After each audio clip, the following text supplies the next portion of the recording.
नमस्कार, मी पंजाब डक आणि मी माझ्या हरभऱ्याच्या प्लॉटमध्ये या ठिकाणाहून महाराष्ट्रातल्या शेतकऱ्याला अंदाज देणार आहे.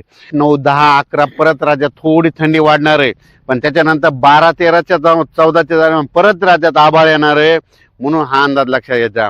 मग ते आभाळ कशामुळे येणार आहे तुम्हाला सांगू इच्छितो की काय होईल. चेन्नईकडे काय होणार आहे, चेन्नई तामिळनाडूकडं एक कमी दाबाचा पट्टा आहे, त्याचं चक्रीवादळात रूपांतर होऊन काय होणार आहे, तामिळनाडूमध्ये तिरुपती बालाजीकडं म्हणजे 8 ते 12च्या दरम्यान तिकडं खूप पाऊस पडणार आहे. म्हणजे तिकडं तामिळनाडू केरळमध्ये मुसळधार पाऊस पडणार आहे आणि तिकडं काही ठिकाणी अतिवृष्टी देखील होईल तामिळनाडू चेन्नईकडं. तर त्या तिकडं पाऊस पडल्यामुळे त्याचा असर आपल्या महाराष्ट्रात 12-13 तारखेला आपल्या महाराष्ट्रात होणार आहे. त्याच्यामुळे महाराष्ट्रात ढगाळ वातावरण राहणार आहे. म्हणून हा अंदाज लक्षात घ्यायचा.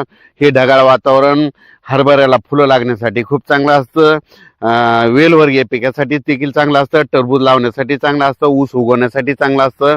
म्हणून सांगायचं म्हणजे कोणत्याही पिकाला गर्भधारणेसाठी आभाळ चांगला असतं. म्हणून हे पण त्याच्यामध्ये काय नुकसान होतं, त्याच्यामध्ये धुई देखील येतं. म्हणून हे लक्षात घ्यायचं.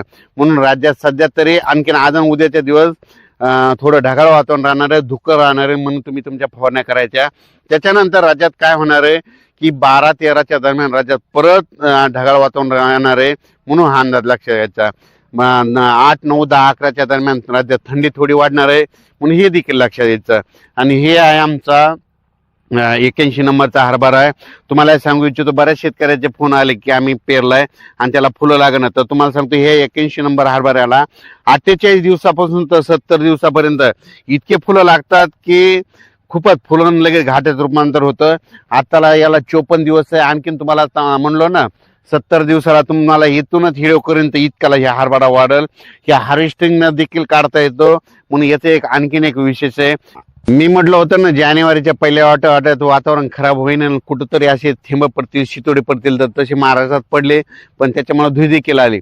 पण आता 12-13च्या दरम्यान मात्र काय होणार आहे, उत्तर महाराष्ट्र कोकणाकडे जरा थोडे याच्यापेक्षा आणखी थेंबाचं प्रमाण थोडेच वाढणार आहे. म्हणून हा अंदाज सर्व शेतकऱ्यांनी लक्षात घ्यायचा. अचानक वातावरण बदल झाला तर परत एक मेसेज दिला जाईल.